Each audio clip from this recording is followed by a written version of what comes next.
Hey, friends, it's your intrepid warrior, David Land, Julie, on the leadership deep dive. And I have a special guest for us today, Patrick Dunn. Welcome, Patrick. Pleasure to be here. Thank you.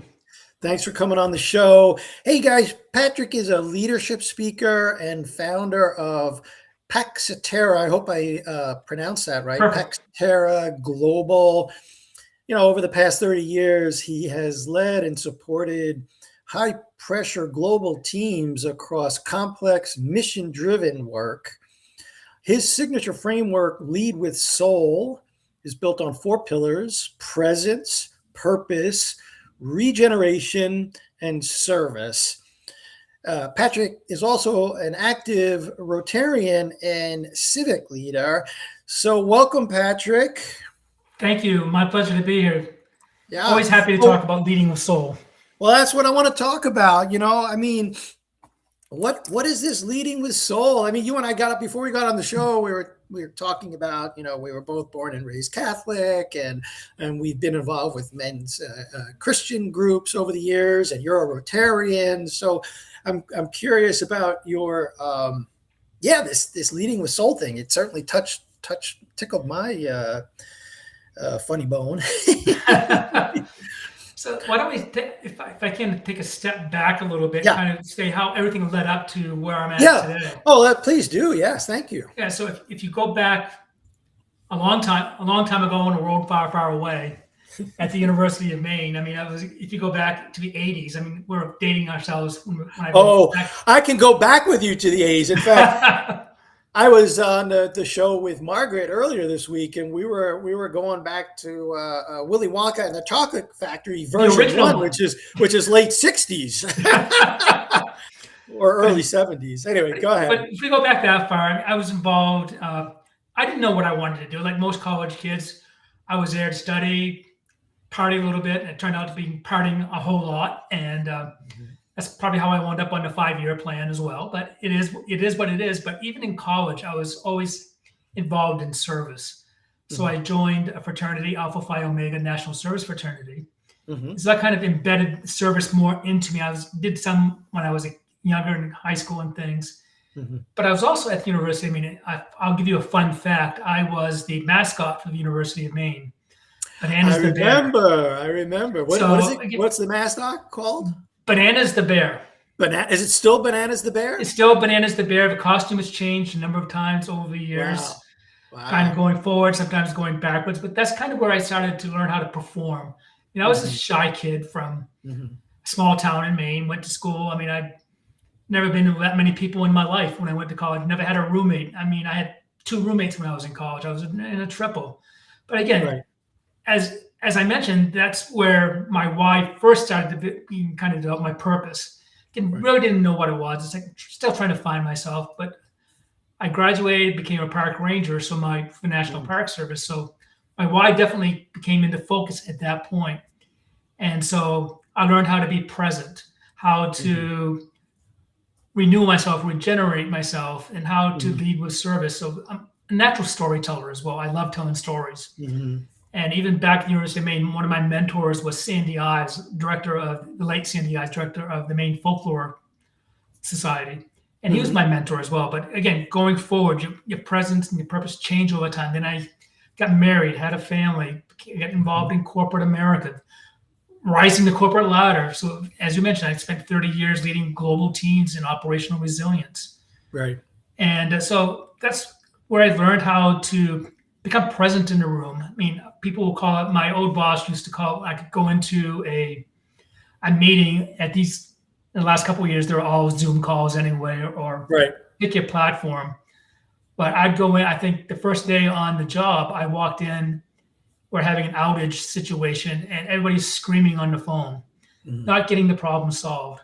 There were no leaders present. I mean, they were all leaders in title, but there were no leaders present. So I stepped in and used my deep, very white voice. And I said, let's calm down. And so I got everyone calmed down. They'd been on that call for probably 4 hours before I came in. And within half an hour, we had the problem resolved because everyone is trying to pick apart the other ones. Let's determine what the problem is, how we can what's the best way to solution this problem. We Well, need to get it back up. calmness is certainly one element of presence. Actually, you could be quite. I'm thinking about the gospel where Jesus turns over the tables of the money changers in the temple. You could be angry and be present also in that sort of way, Yeah. honestly. But I'm curious. So, you had the presence to calm everyone down, and you do have a very calming demeanor. So I appreciate that about you. But tell me a little bit about where intuition fits in this for you. Yeah, that's a great question. Intuition, it comes with experience as well. I mean, my intuition now is different than it would have been 20 Mhm. years ago, having lived and breathed in a high pressure Mhm. cooker for most of my career. Mhm. I can almost intuitively sense when something's going south very Right, quickly. right. So Well, it's your gut, it's your soul right. telling you that But something's gone. yeah, there it is. Your soul is telling you something is speaking to you. The still quiet voice, right? The still voice, and it's not a religious voice. It's No, the voice inside of you. So I don't want people to think that leading with soul has some religious connotation. It may to some right, people, right, but in my mind, it doesn't. It's just leading right. from inside, what your gut tells you, I love that. how to be present for others, being a good person, Right. Yeah. being a good leader. Leading from within, right? Leading from self. Yeah. Correct. Yeah. I love that. We do a lot of work. Um, Margaret and I, my partner on the show here, do a lot of work with leaders on putting their own oxygen mask on Yep. first, right? Really get your own house in order. And but intuition is one of those things. I like what you said. It emanates from inside, and if you want to say it emanates from the soul, I'm perfectly okay with Yeah. it. But it is the still small voice, and I'm sure, like, you're a public speaker, and you go into audiences and rooms, and tell me, like, do you go in with like a calmness and then just try to sense what's in the room when you get there, or tell me how your intuition works when you're speaking? Yeah, so what I typically do is, obviously, I do some prep work before I go into a speaking engagement, so I know what the audience is like. Hmm. But it also depends on what time of the day I'm speaking in as well. There are Yeah. times I go in right after lunch, and it's just like, okay, Right. they're snoozing already. They're from lunch, so I'll come in with more energy at that point than I Yeah. normally would. I can read the room. I can see people nodding off or on their Right. phones. I'll just intuitively come up. I'll call it my mascot costume, and I'll come in and I'll just start cheering up the audience. I'll get Yeah. everybody, let's stand up, let's do jumping jacks, or let's just do Right. something to get the energy flowing back into the room. And Right. at that time, everybody's kind of laughing, they're having fun, and then they get into it. But there are other times you go into a room and they're already energized. They may have had another speaker before me that left them highly energized, and they're distracted. So then I'll come in with, as I said, my Barry White voice, and I'll just Right. we'll calm down. Right. One of my coaches has always said, you've got that calm demeanor, like you said, David. You could lead a fireside chat. So it'd be almost like FDR going back in the World War II days, calming everybody, calming the audience down, and funny analogy is I can almost visualize you in a smoking jacket sitting in front of a fireplace, just telling everybody the truth as it is, but keeping it in a calm voice, and just motivating them that way. Because motivation can take several different factors. I mean, it's not always a rah-rah type. It's giving people the truth and letting them decide and pointing them in the right direction. Yeah. So presence has a wide spectrum. Correct. When you're leading with presence, it really depends on the situation. Sometimes it requires calmness, and sometimes it requires energy, is what I'm hearing. It does. And the intuition can inform which direction you go in. That's part of presence. That's what I'm hearing. Absolutely. And there are times that I do want to go in and kick the table over in a room, and I stop myself before I do that. I mean, especially when I was leading teams, there are times that I wanted to go in and just kick the table over and shake somebody hard. But I may have actually tried to do that earlier in my career, but over time that doesn't get us anywhere. So you learn to adapt to the audience, and you learn what a leader is meant to be. Yeah. So we touched on presence as one of the legs of this four-legged stool called leading with soul. You mentioned, your arc that led you to this, and your purpose changed during your life. So I'd be curious just to hear, what is your purpose now? How did you find it? And how might you encourage our friends in the audience to think about this? Sure. So my purpose now is exactly what I'm doing now, helping people lead when they're running on fumes, how to help them manage difficult life situations, whether it be at work or at home. And I'm not a counselor. I just go in with some practical advice, teaching people how to be a calm presence, whether it be at home. I mean, you can take the same skills as a leader in the workplace and adapt them to your home use as well. Be present for your family. And that's one of the things that I learned. I think where it started the change was at one point, probably about 2 years ago, I found myself about midnight typing away, sending just another email. And it wasn't getting anywhere. I mean, I was working 18 hours a day, which is not healthy. I admit that, but we all get into those routines when you're trying to keep up with the Joneses, or you're trying to climb the corporate ladder. And then a little while after that, I was still part of a service group. This is probably about maybe a little over a year ago, actually less than a year ago. There was an event that I helped plan as part of my service part, which was the Muir Woods Peace Walk. Muir Woods, for those of you who don't know, is a national monument in Tiburon, California. And that park is full of redwoods. 80 years ago, they had a peace walk there, or a walk about 2 weeks after FDR passed away. We had ambassadors from 80 countries at that point, just walking and memorizing. It was the preeminent pre-cycle to the United Nations forming. So it was actually formed. And another fun tidbit, the United Nations was almost headquartered in California, in San Francisco, as opposed to New York. So you can imagine what the differences would be. But anyway, I digress. But as I was doing that reenactment, we had about 18 consulate generals there from the San Francisco area. And we were just walking in silence. And I could hear the trees. I could almost hear the trees whispering to me, saying, "Be calm. You've got a new purpose coming." I mean, as you just sit there in the calmness of Muir Woods, or any woods, where you're just sitting there, just kind of absorbing it all, that's when it hit me. My purpose has changed. It's not to lead corporate America. It's not to climb the corporate ladder anymore. So it's to help others get this sense of purpose, get this sense of presence, how to renew themselves, and help them lead better, whether it be at work or at home. So that's when the light clicked. And probably in about 4 months after that is when I left corporate America for good. And it was just, I said, enough is enough. It was a little bit of a forced situation, but it is what it is. I mean, it was time for me to move on.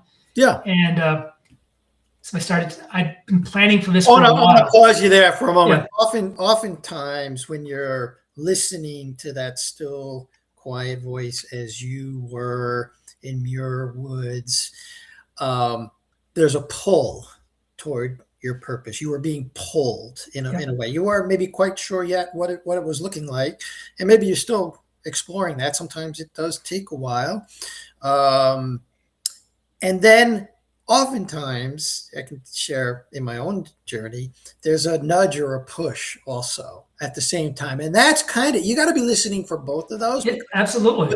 Without the nudge or the push, you could stay where you are doing the midnight emails. Like, I was leading a fundraising team at Princeton, and yet I was being drawn to my work as an executive coach and leadership trainer. And so I was feeling this pull, and then the push came. And so I think you got to listen for both. And then, you kind of know that's absolutely.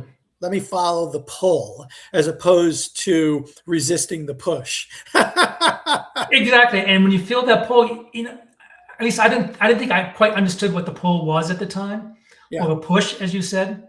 Yeah. And then, I mean, I was planning for my escape all along from corporate to do this eventually, but then that push came in September, and it's like, okay, you're off the deep end, you're in it, and this is what you're meant to do. And I strongly have that feeling that I'm meant to do this. Yeah. So I think you have to be present. So just to get back to one of the P's in your four-legged, stool, you have to be present. You have to be listening at a very deep inward level, listening inward for what is pulling you. So there's, and you were clearly already in that. We would call that an inquiry, in coaching. You were in that inquiry. Okay, what am I being pulled toward? What am I being pulled toward? There's something. I can't see it yet. What am I being pulled toward? And then you kind of get a sense like the push is, okay, all right, the push is just going to accelerate me forward. So I love that. So I don't think my experience of this is in my life. I'd be interested in what, as your purpose has evolved over time. It's not like I necessarily even chose it. At some point you choose it. But it seems like it chooses you first. Say a little bit more about that. It does choose you. I mean, the undercurrent through all this was service anyway. Okay. So the undercurrent throughout this, and that's never changed throughout my life. I mean, even as a young kid, I mean, my dad worked at the veterans hospital as a kid, when I was a kid. And he had me go in and volunteer one day. And I wound up going to a bunch of, at that time, he still had a couple of World War I veterans around. Wow. I mean, this is back in the 60s and 70s. So now we're really going back. I think there might have even been, I remember there were some Memorial Day parades where there were even some Civil War veterans still alive back then. Yeah. But I distinctly remember, this is the first flashpoint of service I have in my memory, is I'm down there showing a movie to these veterans, and it was Mel Brooks' Blazing Saddles. I mean, as a 12 or 13-year-old kid, to see an R-rated movie, number one, but then at the same time, seeing the happiness on these veterans' faces who may be on their last journey in life, or they're coping with other things in their life, PTSD, or there are a few Vietnam vets too there, I think, as well. That joy came within me, and that was the seed that started sprouting as I grew older. And that undercurrent stayed with me, whether it be in my fraternity life or in Rotary or volunteering with my daughter's school. I always sought the leadership roles, and I never thought, it's like, I don't want to be just another body. I want to be, if you can't do it right, I'll do it myself and lead. But now my renewal has come around as I work that part in regeneration or renewal. It's just renewing yourself, understanding yourself, and renewing your sense. It's like, okay, I don't need to be that person who's in the limelight all the time. I can be in the background, helping that person, be the kingmaker, not the king. So I've kind of renewed myself in that respect. And that's what I teach people as well in their professional lives. You need to be able to renew yourself so you can be of service to your staff, your family. Yeah. I want to tease these two things apart because they are related, service and renewal, but I want to stay on service for a moment. I think there's a lot of things I think, but I think in a larger organization, when you're part of a larger corporation or a larger nonprofit organization, you can get lost in the bureaucracy and that sense of service, unless you're being present about it, mindful. Another word I like to use, mindful. Unless you're being mindful of what it is, of what service you are being. It's a state of being. Again, this is related to your soul. Being of service is not doing service. There will be some doing involved, right? But it's a state of being first. You could just be of service. I mean, small acts of service can be quite powerful. I think a lot of people get lost in the like, oh, I have to start a nonprofit to be of service and change the world. Well, you could do that, and you better be regenerating and renewing yourself along the way. Otherwise, you're going to face plant at some point. But small acts of service, like in my world, I really enjoy working we do some group training but I really feel like my sense of service comes from helping people one-on-one, even if I'm not being paid, Yeah. So that's where I get, like you said, you gotta look for where you derive joy. That's another part of this too. Like, does your act of service give you joy? I think you got to ask that question. What do you think? Yeah, absolutely. I mean, if you don't have joy in your life, you're not going anywhere. I mean, I go back to that point when I was working at midnight, still trying. I wasn't being of service to anybody. I wasn't being of service to myself, my family, because I'd go into work the next day and I'd be snapping at people just because I wasn't mindful, I wasn't present, and I was just tired, or I was just wasn't paying attention to them in the room. Mm-hmm. So the thing that I learned in corporate America was that being of service to your employees is just being devoted to them, listening to them, not being distracted, and just saying, okay, here we are, we're talking, and they're mentioning the problem that they're having or bringing an issue to you. I've learned to be, and I teach people this, you need to be present with them in that room. Your mind can't be thinking about the meeting right after that. You can't be thinking about, okay, what's my boss going to think? You got to give them that attention. That's service to your employees and in your staff being of that. But on the other side, in my day-to-day life, you're right. And that simple act of kindness is of service. It's giving somebody I like to give people a white rose every now and then, symbol of peace and hope. And I learned that from my friend Heidi Kuhn, who was nominated for the Nobel Peace Prize last year. His signature is giving a white rose to someone, just meet a stranger that they meet. Oh, did I lose you? Oh. We're back. I'm not sure. I think the recording got interrupted, either on your end or my end. We are still recording. So okay. Let's see where this goes. Okay. This is being present. You got to be present. You got to adapt. I mean, it's, as I was saying. I notice our images have flipped on the screen. Yes, I went blank. So. Yeah. Anyway, I'm curious how. I mean, one of the things I like to do is I like to write people personal handwritten notes. That's one way I can, be of service to people and stay connected with them. And it takes time and it's effort, but that's my thing. So these little acts of kindness, little acts of service can be very uplifting. How do you stay? You talk about regeneration and renewal. What do you recommend for folks who are following this kind of, they're pursuing their purpose, they're being of service, they're present with their employees or the people they're serving, but how do you stay healthy and able to continue to function?